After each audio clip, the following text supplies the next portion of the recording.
استکبرا، تکبر کیا، انا خیر منہ، میں اس سے بہتر ہوں. یہ ساری بس کی گانٹھ یہی ہے، سب سے بڑی گمراہی کی وجہ یہی ہے. اسی لیے کہا ہے حدیث میں لن يدخل الجنہ من کان فی قلبہ مثقال حبۃ من کبر، جنت میں ہرگز وہ شخص کبھی بھی داخل نہیں ہو سکے گا جس کے دل میں رائے کے دانے کے برابر بھی کبر ہے. تکبر سب سے بڑا جرم ہے. الکبر ردائی، اللہ فرماتا ہے یہ تکبر، یہ تو میری چادر ہے. کوئی شخص تکبر کرتا تو گویا میری چادر گھسیٹ رہا ہے میرے کندھے سے. عرب میں کسی شخص کی توہین کرنی ہوتی تھی تو اس کی چادر گھسیٹتے تھے، ننگا کر دیا گویا کہ تو یہ میری ردائی ہے. الکبر ردائی، یہ میری چادر ہے، یہ جامہ مجھے زیب دیتا ہے، مجھ پر راستہ تھا.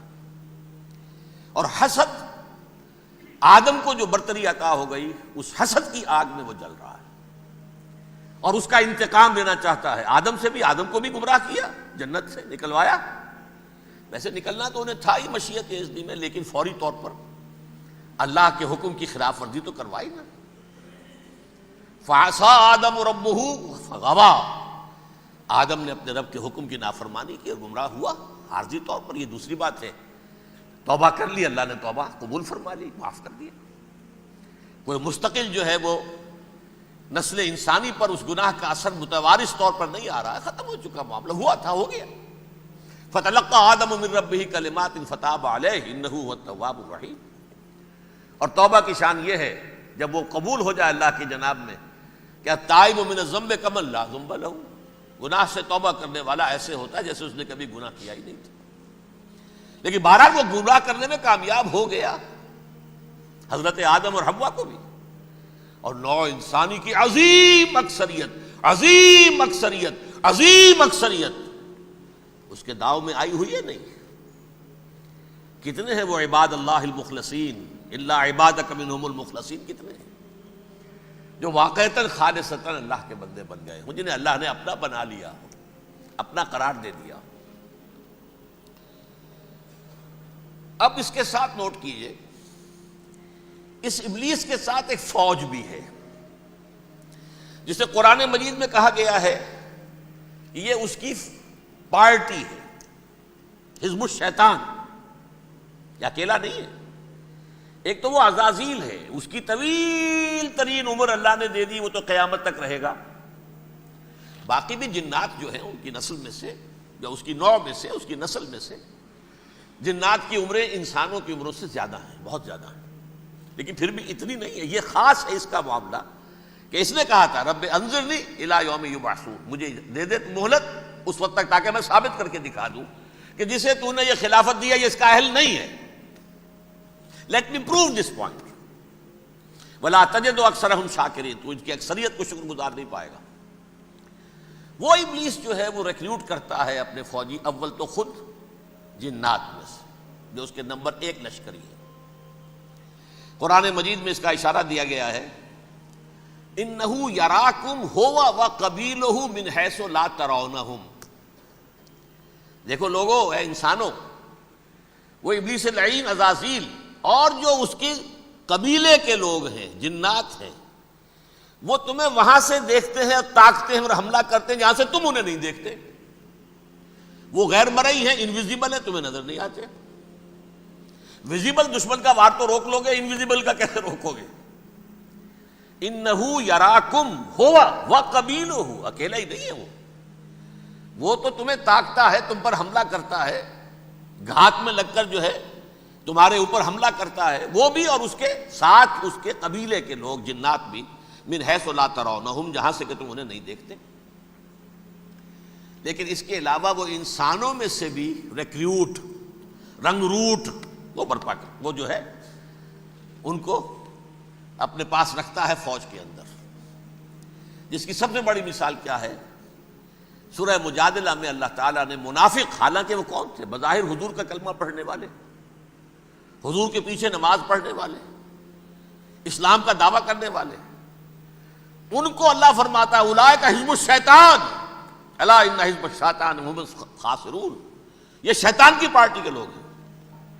وہاں مقابلے میں آیا ہے اولئک حزب اللہ الا ان حزب اللہ هم المفلحون. یہ دو پارٹیاں ہیں، حزب اللہ اللہ کی پارٹی جو اس کے مخلص بندے ہیں وہ اللہ کی پارٹی، اور جو شیطان کے مرید بن گئے اس کے ہاتھ پر بیعت کر لی، لہذا وہ اس شیطان کی پارٹی کے لوگ ہیں، چاہے وہ انسان ہو چاہے جن ہو.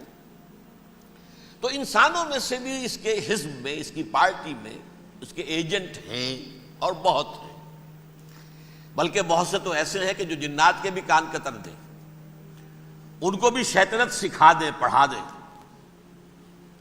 لیکن اب ایک بات سمجھیے، ایک دنیا میں نسل اور قوم بھی ایسی ہے جو ایک خاص وقت سے بحیثیت مجموعی من حیث القوم ابلیس کی ایجنٹ بن گئی ہے.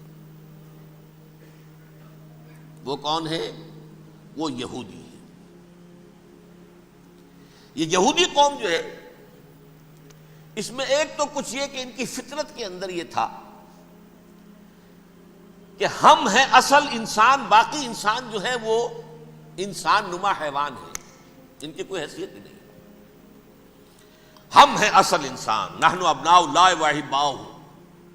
باقی یہ جنٹائلز، یہ گوئمز، غیر یہودی، یہ تو حیوانات ہیں. اب جیسے کہ انسانوں کو حق ہے کہ حیوانوں کو ایکسپلائٹ کریں، استعمال کریں. گھوڑے کو آپ تانگے میں باندھتے ہیں کہ نہیں؟ اس کی پسینے کی اور محنت کی کمائی ہے جو کھاتا ہے تانگا چلانے والا. البتہ یہ ضرور ہے کہ چونکہ اگلے روز پھر جوتنا ہے تو کچھ نہ کچھ تو اسے بھی کھلائے گا نا، اپنی کمائی میں سے کچھ دانے کھلائے گا، کچھ اور گھاس دے گا. یا بیل کو جوتنا ہے ہل میں تو کچھ نہ کچھ اس کو دیتا ہوگا کھانے کو، لیکن پھر اسے استعمال کرنا ہے. تو ان کا مستقل قول یہ ہے کہ اصل انسان ہم ہیں، باقی پوری نوع انسانی ہمارے لیے حیوانوں کے درجے میں. ہم چاہیں جس طرح انہیں استعمال کریں، ایکسپلائٹ کریں، دھوکہ دیں، جیسے چاہیں لوٹیں، کھسوٹیں، سب کچھ کریں، بدہضی کریں، ان سے سود لیں، سب کریں، جو بھی ممکن طریقہ ہو. یہ ہمارے لیے ہم ڈومینیٹ کریں گے، اور یہ در حقیقت ہمارے اعلی کار ہیں. ایک تو اس اعتبار سے یہود بقیہ پوری نوع انسانی کے دشمن بن گئے. قرآن مجید کی وہ آیت بھی میں نے آپ کو سنائی ہے، وَقَالُوا لَيْسَ عَلَيْنَا فِي الْأُمِّيِّينَ سَبِيلٌ. یہ امیین کہتے تھے نا ان کو، جو غیر یہودی ہیں، کیونکہ ان کے پاس کتاب تھی، تورات تھی، اور کتاب نہیں تھی کسی کے پاس. لہذا یہ ان پڑھ ہے، پاگل ہے، جاہل ہے، امی ہے. ہم ہیں صاحب کتاب، ہمارے پاس شریعت، ہمارے پاس کتاب. یہ لوگ ان پڑھ ہیں، جاہل ہیں. لیس علینا فی الامیین سبیل.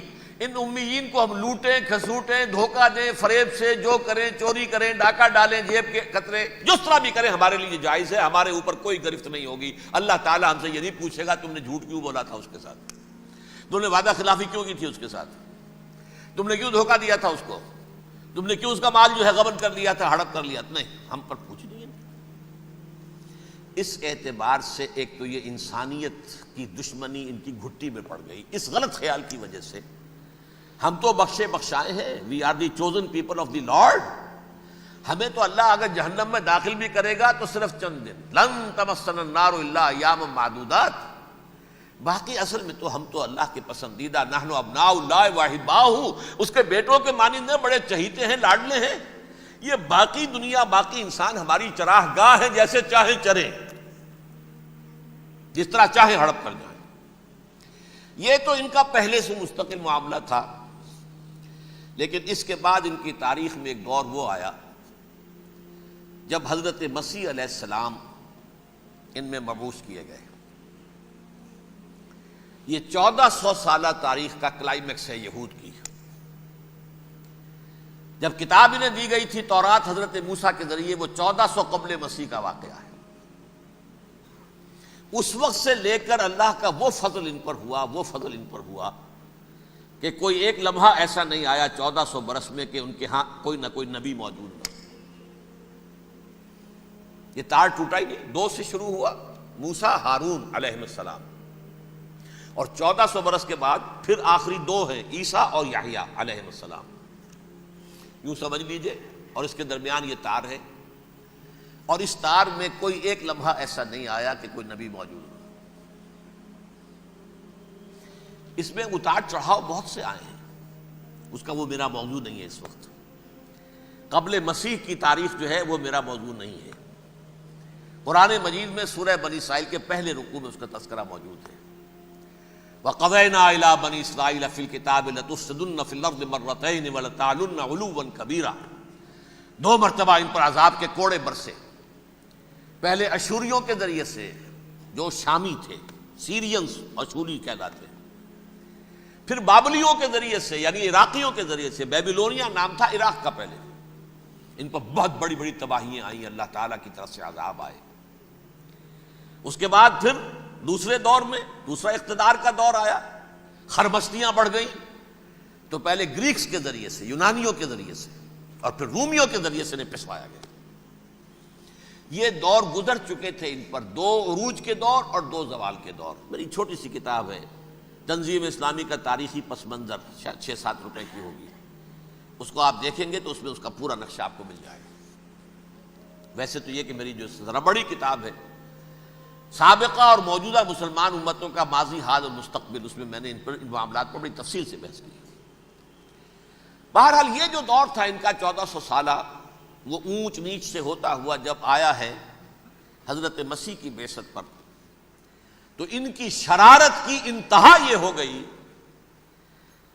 کہ اللہ تعالیٰ نے مسیح کو رسول بنا کر بھیجا. رسولاً الی بنی اسرائیل. حضرت موسیٰ اور حضرت عیسیٰ کے درمیان رسول کوئی نہیں ہے، سب نبی ہیں. حضرت موسیٰ رسول تھے اور حضرت عیسیٰ رسول ہیں. درمیان میں داؤد ہو، سلیمان ہو، یشعیاء ہو، زکریا ہو، یہ سب نبی ہیں. یحییٰ نبی ہیں، رسول نہیں ہے. لہذا وہ شہید کر دیے گئے. رسول شہید نہیں ہو سکتا، قتل نہیں ہو سکتا. لیکن عیسیٰ اور موسیٰ کے درمیان 1400 برس ان کے جو ہیں، تو اس کا کلائمیکس ہے حضرت مسیح علیہ السلام کی بعثت. اور حضرت مسیح علیہ السلام کو جسے اللہ نے اپنی روح قرار دیا، روح منہ، کلمتہ القاہا الی مریم، اللہ کا کلمہ، عظیم ترین معجزات. انہوں نے کیا کہا؟ یہ ولد الزنا ہے، حرام زادہ ہے، معاذ اللہ، نقل کفر نہ باشد، یہ جادوگر ہے، یہ مرتد ہے، یہ واجب القتل ہے. اصل حکومت اس وقت رومیوں کی تھی حکومت، لیکن انہوں نے انہیں آٹونومی دے رکھی تھی، اپنے مذہبی معاملات تم خود طے کر سکتے ہو. تو قائفاس جو اس وقت کا ان کا ہیڈ ربائی تھا سب سے بڑا، اس کی عدالت نے فیصلہ کیا مسیح کو سولی چڑھا دیا جائے. پائلیٹس پونٹس، اس کے پاس ان کی ازداج پہنچ گئی، یہ ہمارا مجرم ہے مذہبی، یہ مرتد ہے، یہ کافر ہے، یہ جادوگر ہے، یہ واجب القتل ہے، اسے قتل کرو، سولی چڑھا دو. خیر وہ لمبی بات ہو جائے گی. اس نے تو اپنے ہاتھ دھوئے کہ صاحب ہمارے پاس کوئی جرم نہیں ہے اس کے خلاف، تم کہتے تو ٹھیک ہے سولی چڑھا دیتے. یہ دوسری بات ہے کہ اللہ نے حضرت مسیح کو اٹھا لیا آسمان پر. ان کی جگہ وہ شخص سولی چڑھا جس نے غداری کر کے گرفتار کروایا تھا، جوڈاس اسکیریوٹ. اس کی شکل اللہ نے بدل دی حضرت مسیح کی سی، اور حضرت مسیح کو فرشتے اٹھا کے اوپر لے گئے، وہ زندہ آسمان پر اٹھا لیے گئے. اور یہ ساری تفاصیل نہ قرآن میں ہے نہ حدیث میں ہے، یہ انجیل میں ہے. لیکن انجیل کون سی؟ برنباس کی انجیل، gospel of the Lord according to Saint Barnabas. یہ حواریین مسیح میں سے تھے، لیکن عیسائی ان کو تسلیم نہیں کرتے، ان کی بائبل کو صحیح نہیں مانتے، کینونیکل نہیں مانتے. 100 انجیلیں تھیں، 104 تھیں جن میں سے 4 چنی ہیں انہوں نے. یہ متی اور جان اور مرقس مارکس یہ ہے. تو یہ 4 انجیلیں ہیں، انہوں نے تسلیم کیے کہ یہ کینونیکلز ہیں، یہ تو ہیں حقیقی. باقی جو ہیں 100 اس کو وہ تسلیم نہیں کرتے. ان میں سے ایک ہے یہ برنباس. اس میں یہ تفصیل ہے کہ اللہ تعالیٰ نے اس شخص کی، جیوڈاس کی، یہودا جیوڈاس اس کو انگریزی میں کہتے ہیں، اس کی شکل بدل دی حضرت مسیح کی سی. وہ گرفتار ہوا، وہ سولی چڑھا. وہ غدار تھا، غداری کی سزا اسے ملنی تھی، وہ مل گئی. حضرت مسیح کو فرشتے 4 اٹھ رہے ہیں. جس کوٹڑی میں حضرت مسیح مقیم تھے، ایک باغ کے اندر روپوش تھے، اس کی چھت پھٹی ہے. 4 فرشتے آئے ہیں، حضرت مسیح کو اٹھا کر لے گئے ہیں. چھت برابر ہو گئی ہے. اس کے بعد وہ شخص پکڑا گیا. بہرحال حضرت مسیح کو اللہ نے اٹھا لیا آسمان. لیکن وہ دن ہے کہ اس قوم کو اب مغضوب علیہم قرار دے دیا گیا. نوٹ کر لیجئے، اصل میں تو ہونا یہ چاہیے تھا کہ رسول کی جان کے درپے جب کوئی امت ہو جاتی تھی تو اللہ کا قاعدہ یہ تھا کہ اس امت کو نسیہ منسیہ کر دیا جائے. حضرت نوح کی قوم کو ختم کیا یا نہیں؟ حضرت ہود کی نگاہوں کے سامنے قوم عاد برباد کی گئی یا نہیں؟ حضرت صالح کی نگاہوں کے سامنے قوم سمود برباد ہوئی. یہ اللہ کا قاعدہ رہا. سدوم اور عمورہ کی بستیاں حضرت لوط علیہ السلام جہاں بھیجے گئے، مدین کا علاقہ جہاں حضرت شعیب بھیجے گئے، آل فرعون جن کی طرف موسیٰ کو بھیجا گیا، سب ہلاک کر دیے گئے. کیونکہ رسولوں کے بارے میں اللہ کا نبیوں کے بارے میں یہ بات نہیں ہے. نبی آیا، اس نے دعوت دی، جس نے مان لیا اچھا کیا، اپنے لیے اچھا کیا، نہیں مانا اس کی اپنی جو ہے عاقبت برباد ہو گئی. دنیا میں کوئی فیصلہ اس کا نہیں ہوتا، لیکن رسولوں کا معاملہ یہ ہوتا ہے کہ دنیا میں وہ اللہ کی عدالت بن کر آتے ہیں. مانو گے تو بچو گے، نہیں مانو گے ہلاک ہو جاؤ. تو اس اعتبار سے وہ مستحق تو ہو چکے تھے اس کے کہ انہیں ہلاک کر دیا جائے. اب اللہ کی کوئی خصوصی مشیت ہے، اس میں کیا حکمت ہے، وہ ہے ایک حکمت میں بعد میں اگر وقت ہوا تو بتاؤں گا. فیصلہ یہ کیا اللہ نے کہ حضرت مسیح کو تو اٹھا لیا زندہ، اور ان کی رسی ابھی مزید دراز کر دی کہ ان کو ابھی مہلت دے دی کہ تمہیں آخری استیصال، جس کو عذاب اکبر کہتا ہے قرآن. سورہ سجدہ جو حضور ہر جمعے کی پہلی رکعت میں فجر میں پڑھتے تھے، وَلَنُذِيقَنَّهُم مِّنَ الْعَذَابِ الْأَدْنَىٰ دُونَ الْعَذَابِ الْأَكْبَرِ لَعَلَّهُمْ يَرْجِعُونَ. چھوٹے چھوٹے عذاب اور ایک بڑا عذاب، جبکہ قوم بالکل برباد، نسیم منسیہ، کأن لم یغنوا فیہا، ایسے ہو جائیں جیسے کوئی تھے ہی نہیں آبادیاں. لا یرا الا مساکنہم، اب ان کے مسکن نظر آتے ہیں، مکین نظر نہیں آتے. یہ عذاب اکبر جو ہے وہ ان پر نہیں آیا، حالانکہ وہ مستحق ہو گئے تھے اسی وقت. اس کو یوں سمجھیے کہ کسی شخص کو پھانسی کا حکم تو ہو جائے، ایگزیکیوشن نہیں ہوئی.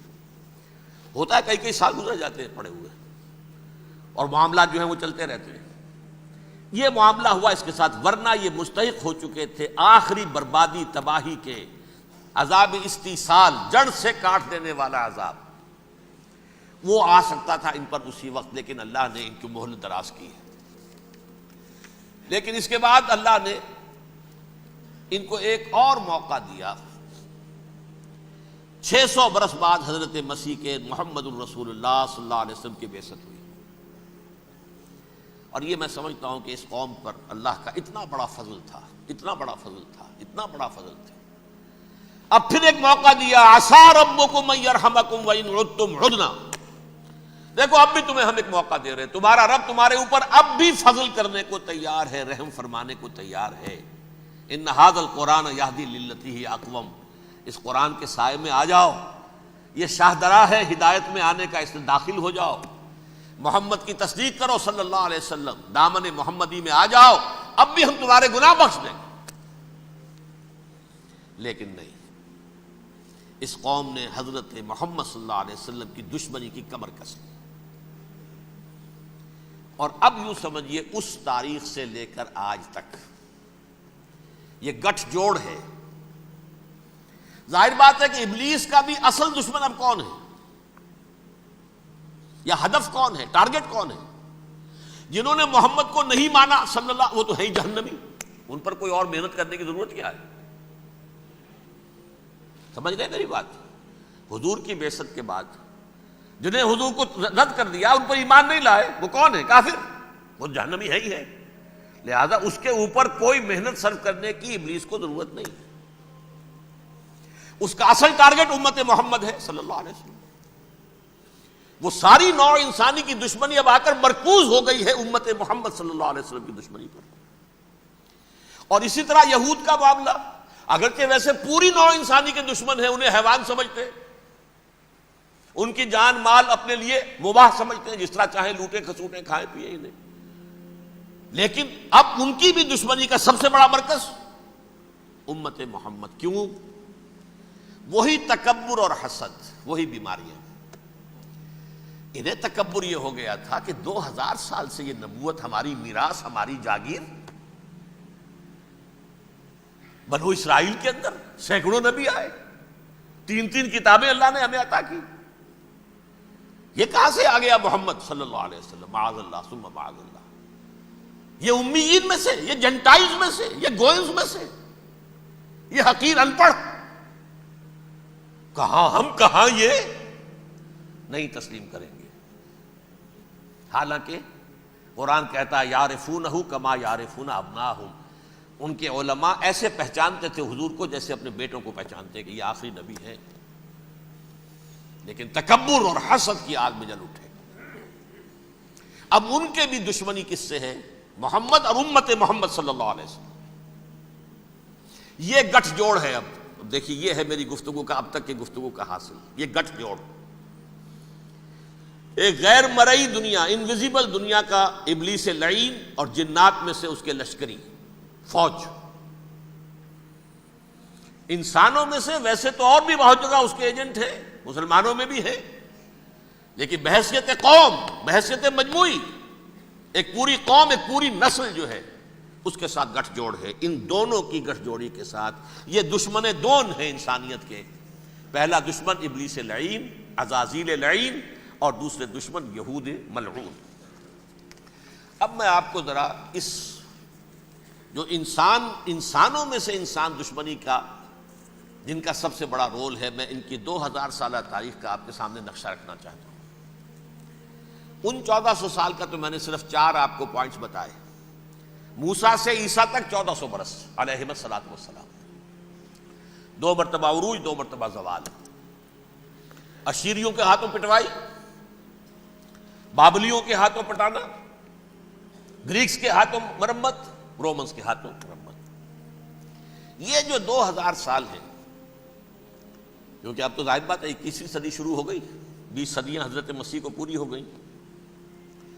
پہلی بات نوٹ کیجئے، حضرت مسیح کی پیدائش ہے سن 1 قبل مسیح. یہ نقطہ آپ نے کبھی سنا ہے یا نہیں؟ جب ملینیم کا سلسلہ شروع ہوا تھا پچھلے سال تو میں نے بیان کر دیا تھا کہ ایک عجیب حساب کے اندر انہوں نے غلطی کی ہوئی ہے. حضرت مسیح کی پیدائش ہوئی 25 دسمبر کو. سن انہوں نے شروع کر دیا، جو اس کے بعد جنوری آئی تو پہلا سال شروع ہو گیا. اگر جنوری سے پہلا سال شروع ہوا تو یہ 6 دن جو ہے تو اس کے پچھلے سال میں تھے. لہذا کہا جائے گا کہ Jesus Christ was born 1 year before Christ BC. تو 1 قبل مسیح میں حضرت مسیح کی پیدائش ہوئی. یہ آخری اسرائیلی نبی اور رسول. یہودی علماء کی مخالفت، دشمنی، سولی پر چڑھوا دینا میں بیان کر چکا ہوں. سن 33 عیسوی میں جبکہ حضرت مسیح کی عمر 33 برس تھی، اللہ تعالیٰ نے انہیں زندہ آسمان پر اٹھا لیا.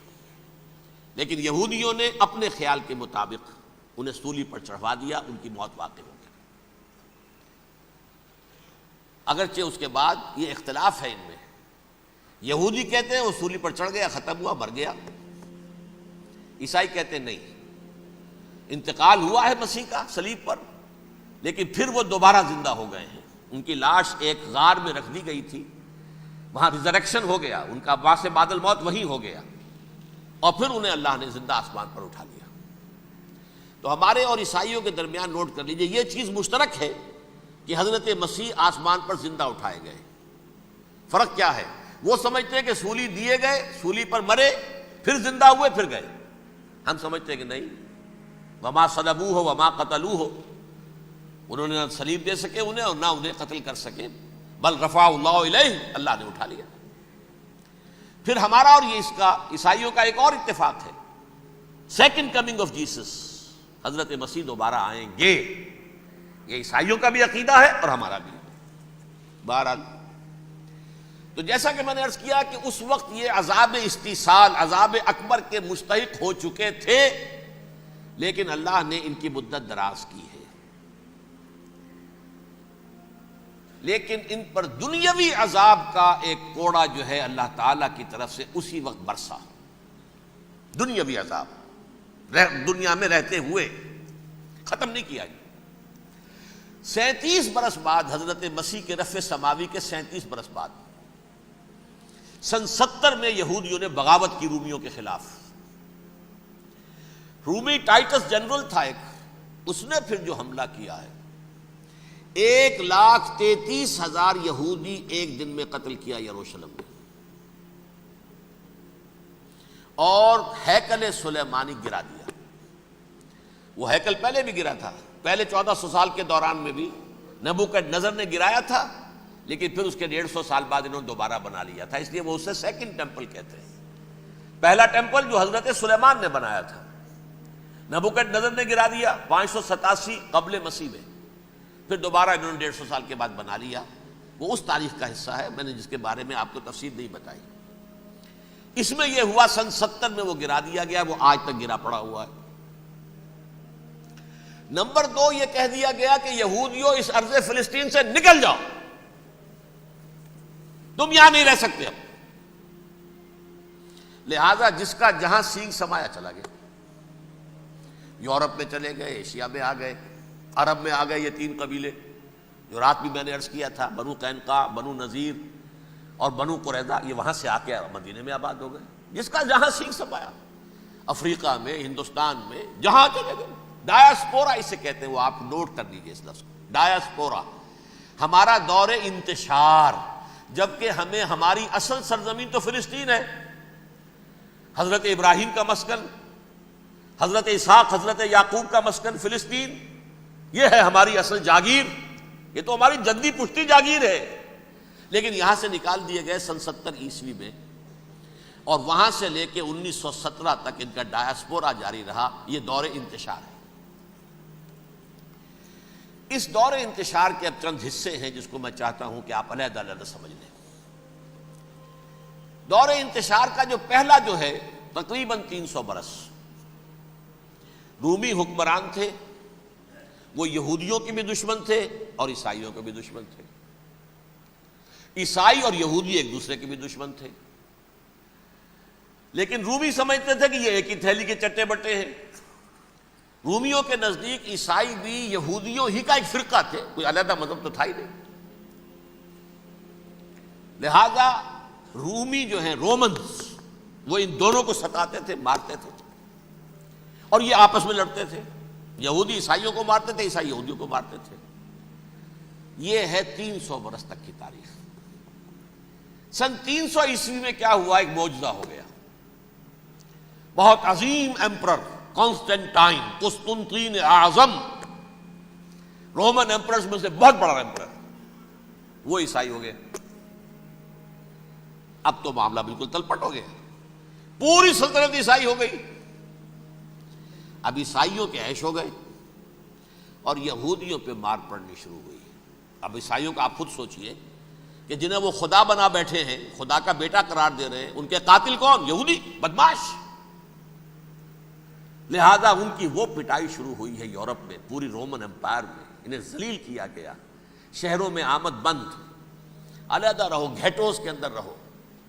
یہودی کا نام جو ہے وہ گالی بن گیا، جیسے آج بھی یہودی گالی کہتے ہیں، جیسے خنزیر کا لفظ، آخر وہ بھی اللہ کی مخلوق ہے، لیکن آپ کو معلوم ہے کوئی شخص زبان پہ نام نہیں لانا چاہتا خنزیر کا، سور کا، ہے تو مخلوق وہ بھی ایک حیوان ہے۔ ایسے ہی یہ ہے یہودی، یہودی گالی، جیوٹ گالی۔ لہذا ایک طرف تو ان دونوں کے درمیان دشمنی، جس کو قرآن کہتا ہے وَأَغْرَيْنَا بَيْنَهُمُ الْعَدَاوَةَ وَالْبَغْضَاءَ، ہم نے ان کے مابین دشمنی جو ہے پیدا کر دی۔ اور جب یہ پوری سلطنت عیسائی ہو گئی تو قافیہ تنگ ہو گیا یہودیوں کا۔ اب آئیے 571 عیسوی، یعنی جبکہ ڈایاسپورا کو کتنا عرصہ ہو چکا تھا؟ 500 برس۔ سن 70 سے شروع ہوا نا ڈایاسپورا، جب ٹائٹس نے گرایا ہے ہیکل کو اور نکال باہر کیا انہیں فلسطین سے، بھاگ جاؤ یہاں ایک یہودی بھی نہیں رہے گا، فلسطین سے نکال دیے گئے۔ اس کے پورے 500 برس بعد سن 571 عیسوی میں حضور کی پیدائش ہوئی، ولادت باسعادت محمد الرسول اللہ صلی اللہ علیہ وسلم۔ 610 میں آپ پر وحی کا آغاز ہوا، لیکن حضور کے ساتھ ان کا معاملہ کیا رہا؟ اول تو جبکہ حضور ابھی مکے ہی میں تھے، یہودیوں نے ریشہ دوانیاں شروع کر دی حضور کے خلاف۔ قریش مکہ کو سکھاتے تھے، پڑھاتے تھے، ان سے یہ پوچھو، ان سے یہ پوچھو، انہیں اس طرح تنگ کرو، ان سے یہ امتحان لو، یہ آپ کے علم میں ہے۔ سورہ بنی اسرائیل میں، سورہ کہف میں وہ سوالات جو امتحانی سوالات آئے تھے، ذوالقرنین کون تھا، اصحاب کہف کون تھے، تم رسول بنے پھرتے ہو تو بتاؤ، اور یہ روح کی حقیقت کیا بتاؤ، یہ ساری نیشہ دوانیاں کر رہے تھے بیٹھے ہوئے ابھی وہیں پر، حضور ابھی پہنچے بھی نہیں۔ ہجرت فرما کر حضور تشریف لے آئے تو حضور نے، جسے ماسٹر سٹروک کہا جائے گا، یعنی اسٹیٹس مین شپ کا ماسٹر سٹروک، آپ نے مدینے میں آتے یہودیوں کے ساتھ پیکٹ کر دیا، جوائنٹ ڈیفنس پیکٹ آف مدینہ، کہ اگر مکے والے ہم پر حملہ کریں گے تو ہم مل جل کر ایک قوم کی حیثیت سے مقابلہ کریں گے۔ یہ میثاق مدینہ کہلاتا ہے، جس کے بہت غلط معنی پہنائے جا رہے ہیں آج کل۔ بہرحال میں موضوع میرا چونکہ یہ نہیں، میں ادھر نہیں جاؤں گا، لیکن ہوا کیا، ہر مرتبہ یہ خیانت کے مرتکب ہوئے، ان نے جو عہد کیے تھے ان سے پھرے، اندر ہی اندر سازش، ریشہ دوانی، حضور کی بدترین دشمنی۔ سورہ نساء کی آیت نمبر 12 میں، 14 میں، 13 میں فرمایا ہے لا تزال تطلع علی خائنۃ منہم، اے نبی ہمیشہ آپ کے علم میں ان کی طرف سے خیانتیں، بددیانتیاں آتی رہیں گی، اور بار بار وہ مسلسل جنگ کی آگ بھڑکاتے تھے، قریش کو دعوت دیتے، آؤ آؤ آؤ ہم اندر سے بغاوت کر دیں گے، تم آؤ تو صحیح، ختم کریں محمد کو اور اہل ایمان کو صلی اللہ علیہ وسلم ورضی اللہ تعالی عنہم اجمعین۔ لیکن پھر جب وہ آتے تھے تو یہ دبک جاتے تھے، ان میں ہمت نہیں تھی، میدان کے مرد نہیں رہے تھے۔ یہ سورہ حشر میں ان کا نقشہ کھینچا گیا ہے، کھلے میدان میں مقابلے کی اس کے اندر صلاحیت ہی نہیں ہے، یہ تو فصیلوں کے پیچھے سے، جیسے عورتیں کہیں دیہات میں لڑائی ہوتی ہے تو مرد جو ہے گلیوں میں لڑتے ہیں، عورتیں اوپر سے پتھر پھینکتی ہیں، بس وہ کام یہ کر سکتے تھے، من ورائے جدر، فصیلوں کے پیچھے سے، جنگ میں میدان میں نہیں آ سکتے۔ بہرحال قرآن مجید میں ہے یہ، سورہ مائدہ کی آیت نمبر 64، کلما اوقدوا نارا للحرب اطفاها اللہ، اکثر و بیشتر مواقع پر تو یہ جب آگ بھڑکاتے تھے جنگ کی، اللہ اسے بجھا دیتا تھا۔ لیکن بہرحال اس کے باوجود جنگیں ہوئی، غزوہ بدر، غزوہ احد ہوئی کہ نہیں، یہ ساری اس اصل شرارت ہوئی، اور اس کے نتیجے میں حضور نے پھر ایک ایک کر کے 3 قبیلوں کو سزا دی۔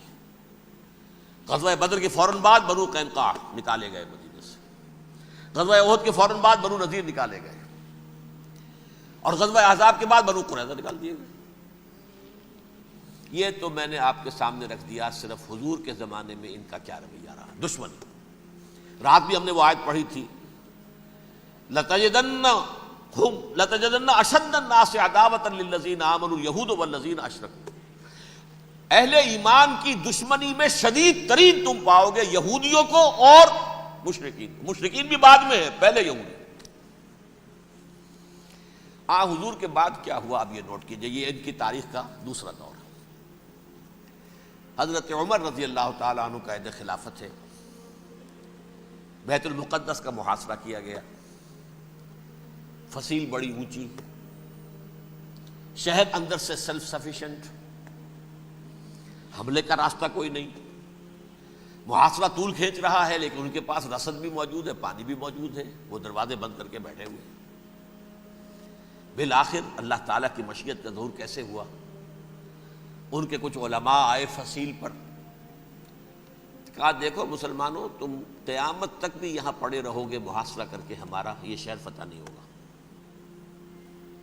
ہاں ایک درویش بادشاہ کے ہاتھوں یہ شہر فتح ہونا ہے، لیکن تمہارے اندر ہمیں وہ نظر نہیں آ رہا۔ ابو عبیدہ بن الجراح رضی اللہ تعالی عنہ، امین هذه الامہ، ان کا فوراً ذہن گیا، وہ درویش بادشاہ مدینے میں بیٹھا ہوا ہے، عمر رضی اللہ تعالی۔ اب ایک اور عمر بھی ہے جو قندھار میں بیٹھا ہے، نقشہ وہی ہے، سادگی کی حد تک نقشہ وہی ہے، بالکل وہی، اپنی آنکھوں سے دیکھا ہے، وہی سادگی۔ عمر اول، عمر ثانی تھے عمر بن عبد العزیز۔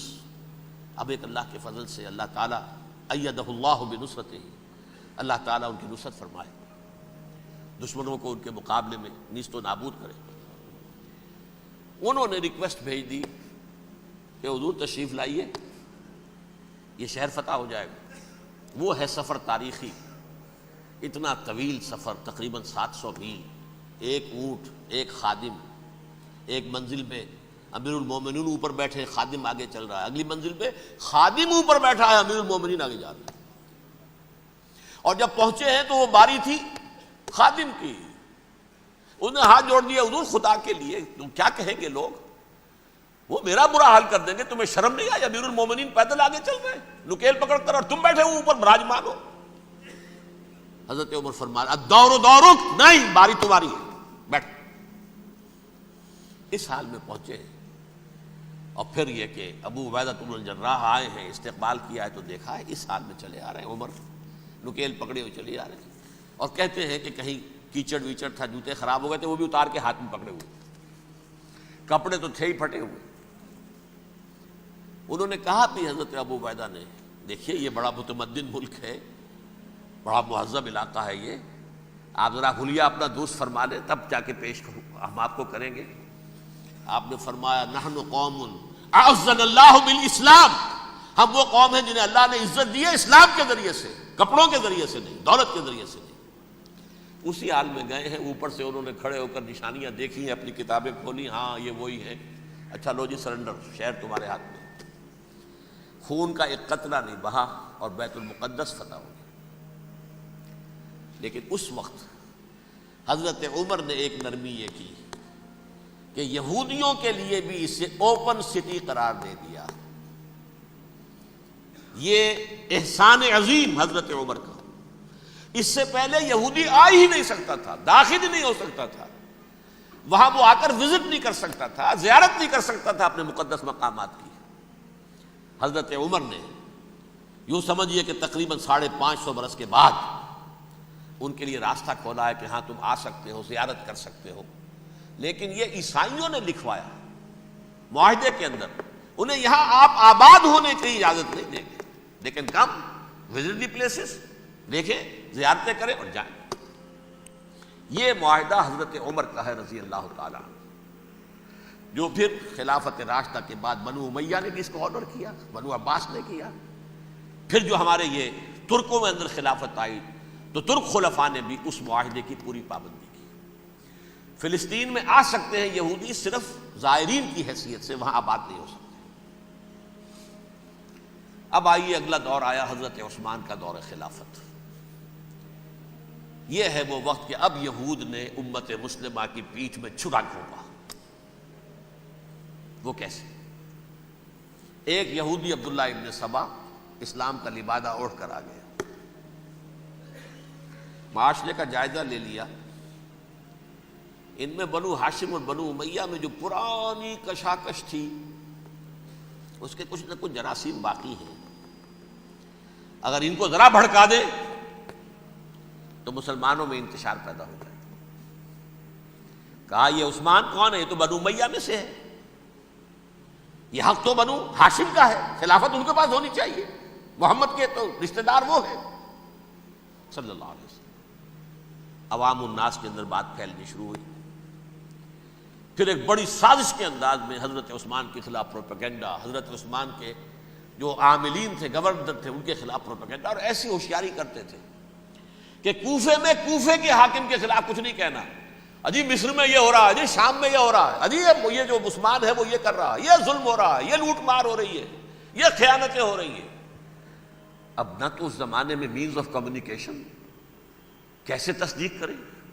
افواہیں تو آپ آج کراچی کے اندر شروع ہو جائے تو پتہ نہیں چل سکتا کسی کو کہ کیا اس میں صداقت ہے کیا جھوٹ ہے، اور بری بات جو ہے فطرت انسانی کی کمزوری ہے وہ فوراً قبول کرتا ہے، کسی کے بارے میں اچھی بات ماننے کو تیار نہیں ہوتا، لیکن بری بات تو فوراً تیار۔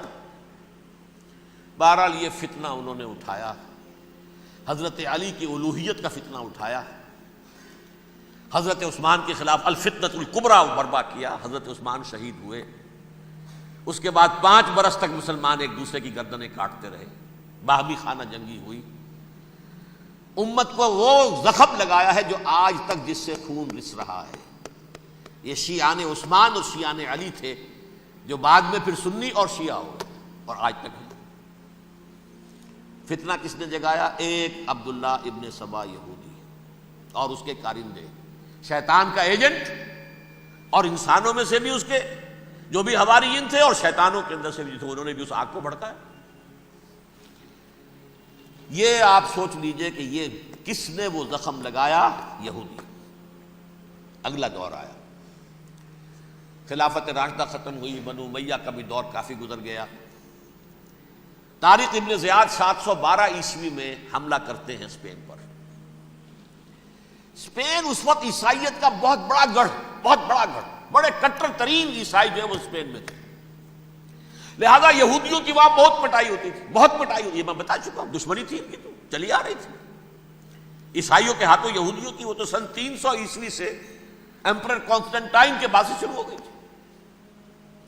اس حوالے سے یہودیوں نے اس وقت چالاکی یہ برتی، کچھ راستے واسطے بتائے، کچھ مدد کی طارق ابن زیاد کی۔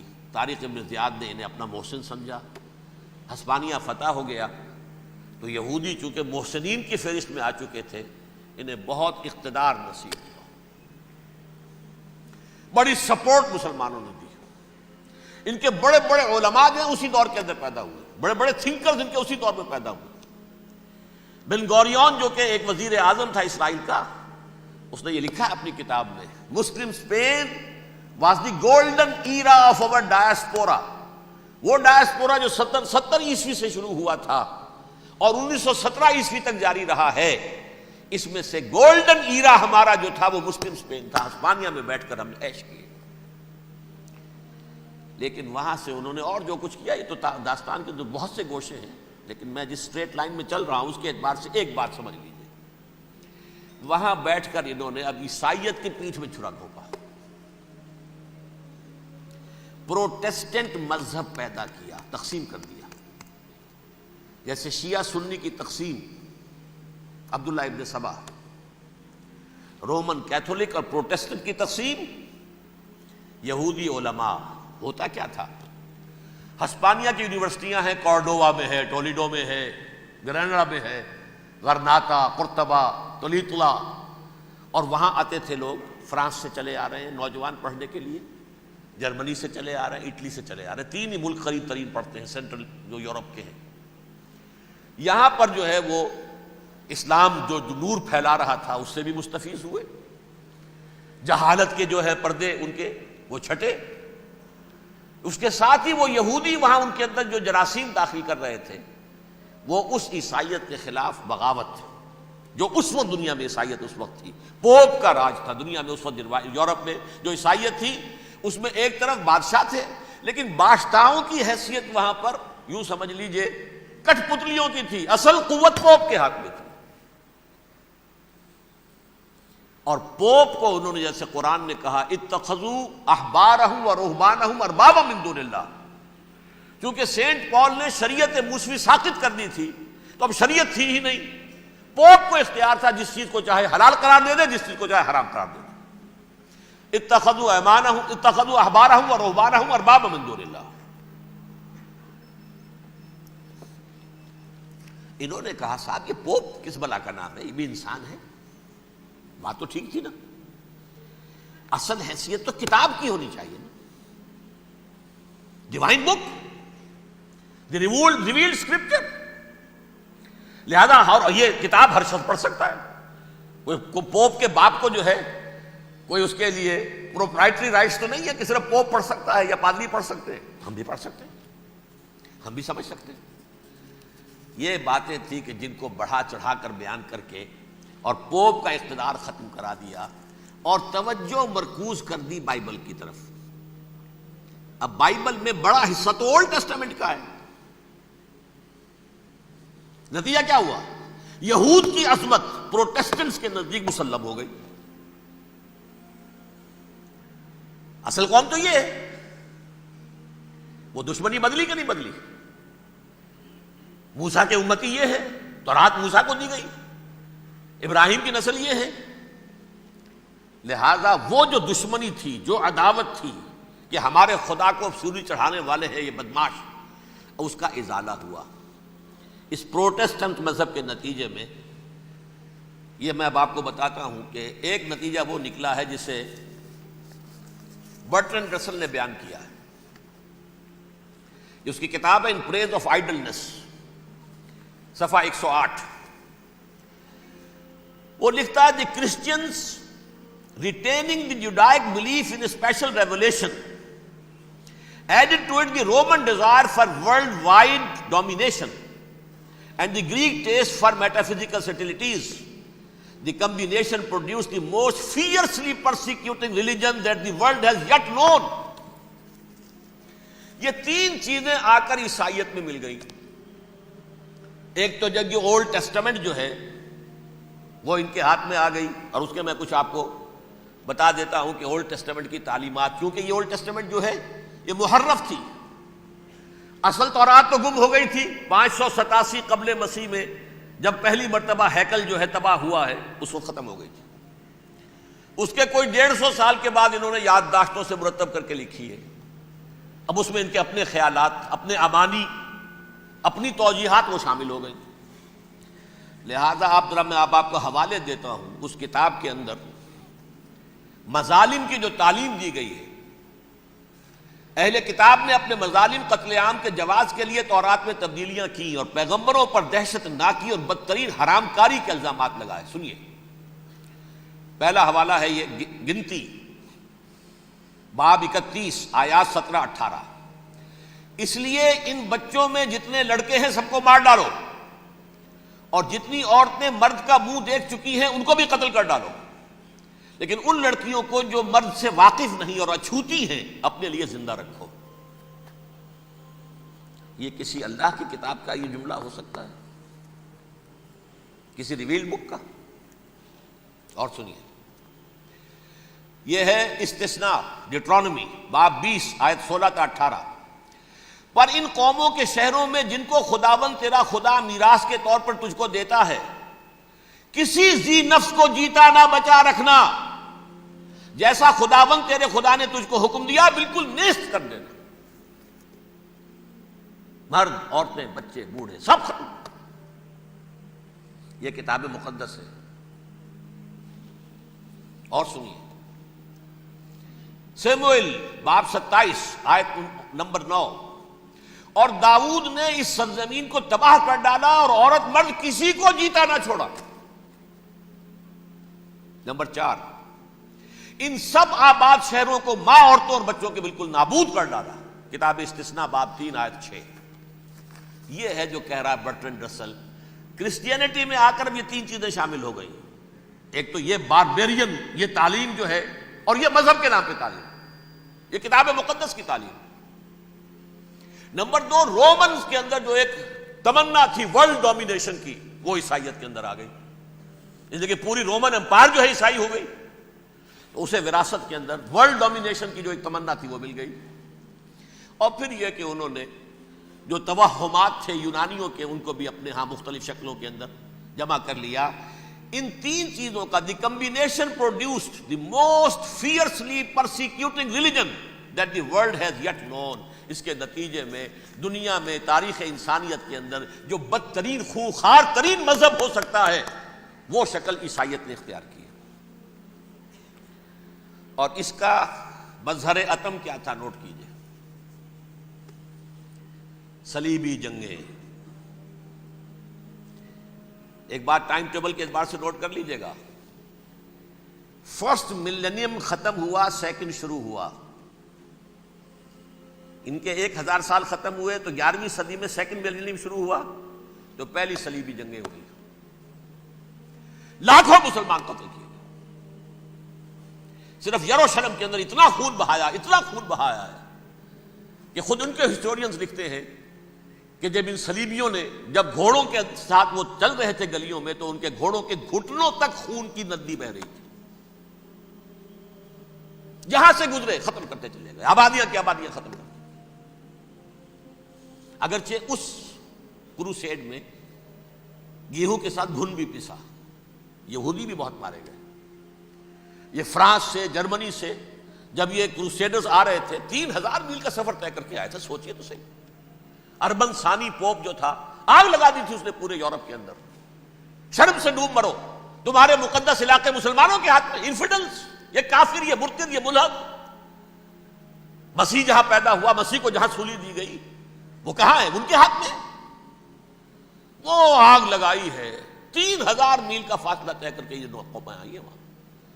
اور جو تباہی مچائی ہے انہوں نے، تاریخ انسانی میں ایسی بربریت کی کوئی مثال. اور یہ ان کے اپنے ہسٹورینز لکھتے ہیں شرم کے بارے. ایسے محسوس ہوتا ہے جیسے ان کی گردنیں جھکی جا رہی ہوں لکھتے ہوئے. اب آگے چلیے.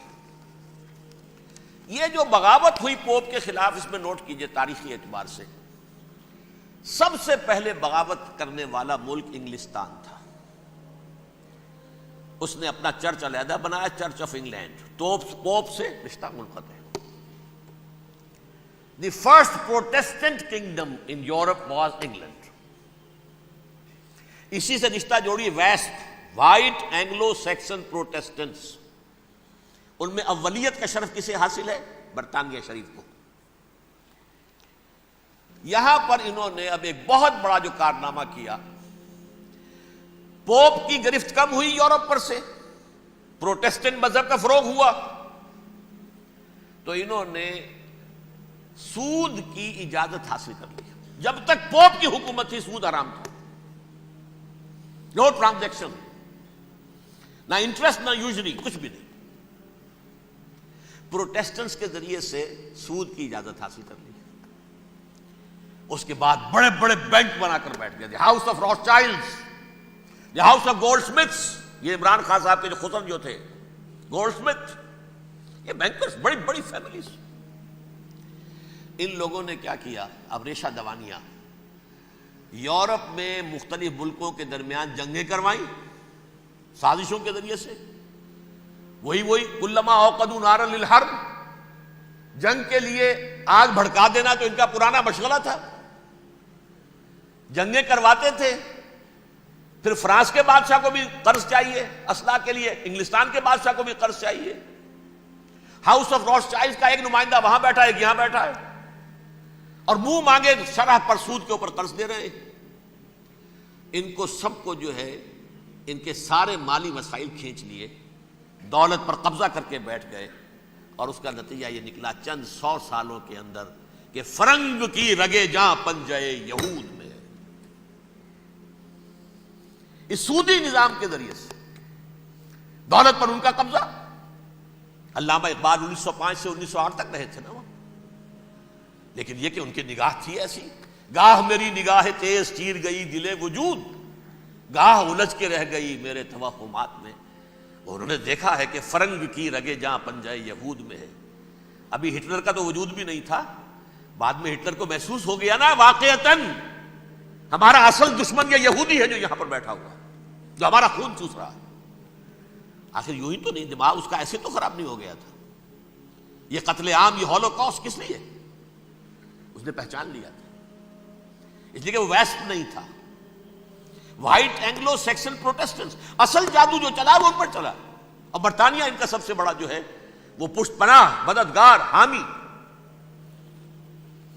اس کے ساتھ ساتھ انہوں نے کوشش کی، یہ ترک خلفاء بیچارے، مرد بیمار تو بن ہی چکا تھا یورپ کے اندر، زوال سے دوچار ہو چکی تھی ترکی خلافت. انہوں نے بھی محل بنائے تھے. آج تجھ کو بتاتا ہوں تقدیر امم کیا ہے، شمشیر و ثنا اول، طاؤس و رباب آخر. بڑے بڑے قرضے لے کر محل بنے تھے یہ، جو آج جا کر آپ استنبول میں دیکھ لیجئے، قرضوں کے اندر بندھے ہوئے. لیکن یہ کہ کم سے کم یہ ضرور کیا کہ بڑی سے بڑی رشوت انہیں یہودیوں نے پیش کی کہ کسی طرح ہمیں فلسطین میں آباد ہونے کی اجازت دے دو. لیکن this goes to their credit. انہوں نے کہا نہیں، یہ معاہدہ جو عمر نے کیا تھا رضی اللہ تعالی عنہ، اس کو میں نہیں بدل سکتا. تم جاؤ، جا کے زیارت کرو، آ جاؤ، تم وہاں آباد نہیں ہو سکتے کیونکہ ترکی کے زیر لگی تھا نا علاقہ. سلطنت عثمانیہ میں شامل تھا پورا ویسٹ ایشیا، پورا ایسٹ یورپ، پورا شمالی افریقہ. 3 بر اعظموں پر پھیلی ہوئی تھی سلطنت عثمانیہ اور خلافت عثمانیہ. 400 برس تک خلافت ان کے ہاں رہی ہے. انہوں نے نہیں مانا. نتیجہ کیا نکلا؟ انہوں نے اس خلافت کے نظام کو ختم کرنے کے لیے سازش شروع کی. اس سازش کا نتیجہ تھا، اس کو دیکھ کر بھانپ کر ہندوستان میں تحریک خلافت چلی ہے.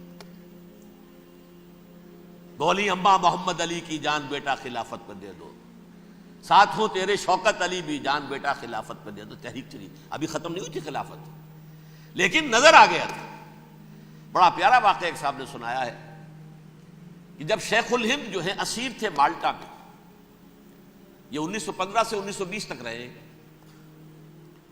تو وہاں جو تھا مالٹا کا جو کیمپ تھا جس میں کہ یہ اسیر تھے، اس کا کمانڈانٹ جو تھا انگریز، انہوں نے دیکھ لیا تھا یہ بہت فرشتہ خصلت انسان ہے، نورانی شکل ہے، تو وہ اچھا میل ملاپ تھا۔ ایک روز کہا حضرت شیخ الہند نے کہ آپ لوگ ہماری خلافت کے پیچھے کیوں پڑے ہوئے ہیں؟ وہ تو ایک مردہ شے ہے، اس میں کوئی جان تو ہے نہیں، کوئی طاقت نہیں ہے، پھر بھی آپ ہماری ایک نشانی ہے، اسے کیوں آپ جو ہے برباد کرنے پر تلے ہوئے؟ اس نے کہا اتنے بھولے نہ بنیے حضرت، ہمیں معلوم ہے اس نیم مردہ خلافت میں بھی طاقت اتنی ہے کہ اگر جہاد کا فتویٰ اس نے دے دیا تو انڈونیشیا سے موریتانیہ تک مسلمان کفن سر سے باندھ کے نکل آئے گا، یہ ہمیں معلوم ہے، لہذا ہم نے ختم کرنا ہی کرنا۔ اور ختم کس سے کرایا؟ ایک فری میسن مصطفیٰ کمال پاشا، چاک کر دی ترک ناداں نے خلافت کی قبا، سادگی اپنوں کی دیکھ اوروں کی عیاری بھی دیکھ۔ عیاری کس کی تھی؟ یہود کی، اور ان کے اعلی کار برطانیہ۔ ابھی خلافت ختم بھی نہیں ہوئی تھی، برطانیہ کے ذریعے سے 1917 میں بالفور ڈکلیریشن کے ذریعے سے حق حاصل کر لیا کہ ہاں جا کر یہ آباد بھی ہو سکتے ہیں، چونکہ دوسری جنگ عظیم میں سلطنت عثمانیہ ختم ہو گئی تھی، خلافت نام کی تھی، سلطنت تو ختم ہو گئی، ترکی رہ گیا تھا صرف، اور جنرل ایلنبی کی فوجیں داخل ہو چکی تھی یروشلم میں، یروشلم پر قبضہ برطانیہ کا ہو چکا تھا، اور قبضہ دلوانے والے برطانیہ کو ہمارے ہندوستان کے مسلمان فوجی بھی تھے، عربوں نے بغاوت کی ترکوں کے خلاف، اور انگریزوں کی فوج میں ہمارے ہندوستان کے مسلمان سپاہی بھی تھے۔ بہرحال اب چونکہ ان کے پاس آ گیا، برطانیہ نے اعلان کر دیا، بالفور ان کا وزیر خارجہ، Jews have a right to settle in Palestine، وہ جائیں آباد ہو سکتے ہیں۔ یہ 1917 کا اعلان ہے۔ اس کے بعد جو کچھ انہوں نے طریقے برتے ہیں، اس میں دھن دھوس دھاندلی دھوکہ ہر چیز، مثلا دھن گئے جناب یہ آپ مکان بیچیں گے، اچھا جی لے لیجئے، آپ کیا مانگتے ہیں؟ 10 لاکھ، میں 11 لاکھ دیتا ہوں لیکن کل ہی نکل جائیں آپ۔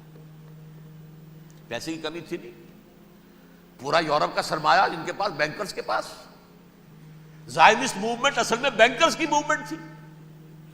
1897 میں جمع ہو کر انہوں نے جو پروٹوکول بنائے تھے وہ کون تھے؟ سب کے سب بینکرز تھے، دولت کی کمی نہیں تھی۔ تم 10 کی بجائے 11 لو، نکل جاؤ۔ یہ کھیت بیچتے ہو کتنے کا؟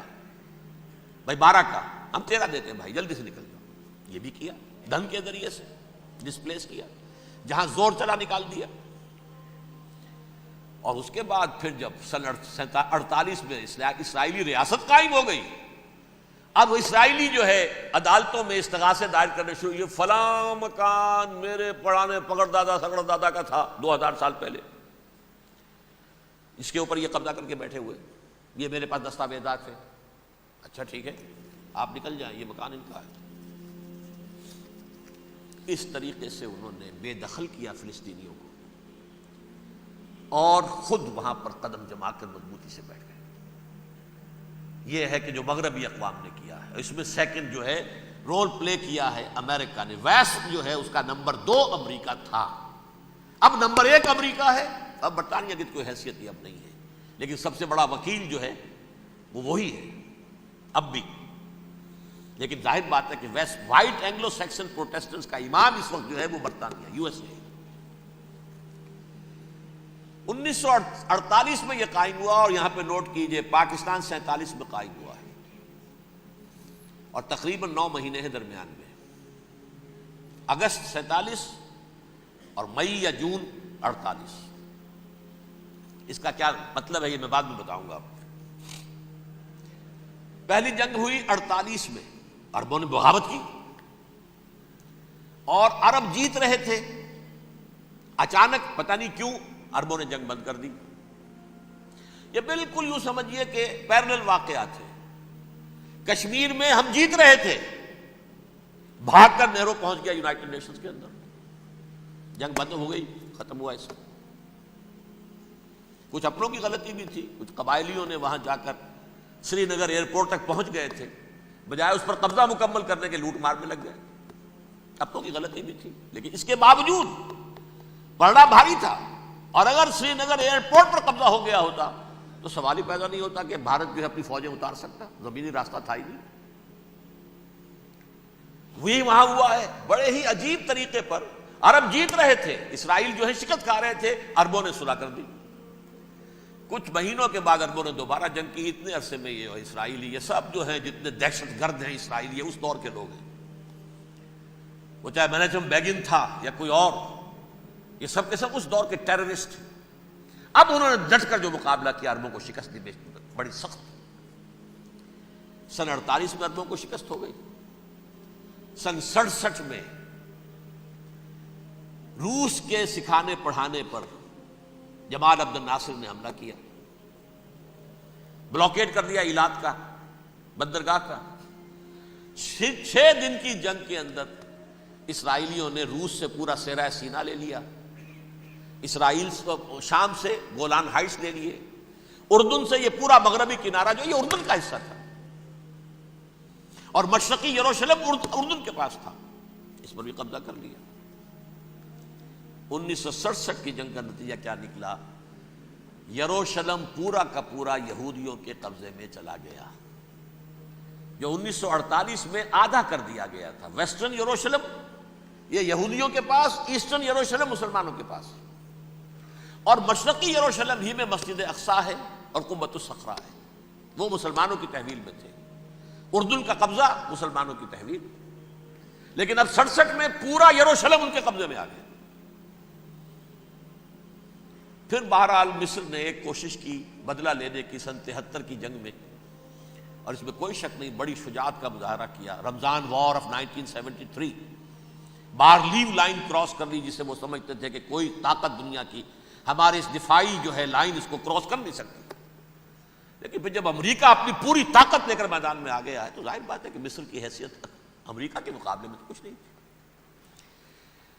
یہ ہے میں نے جو مختصر سی تاریخ آپ کے سامنے رکھ دی ہے۔ اب جو اصل مسئلہ ہے سمجھیے، سین کیا ہے، منظر کیا ہے۔ یہ پہلو وہ ہیں بہت سے کہ جو شاید بہت سے حضرات کی نگاہوں میں نہ ہو، باقی تو یہ تاریخ کے واقعات ہیں، اکثر لوگوں کے علم میں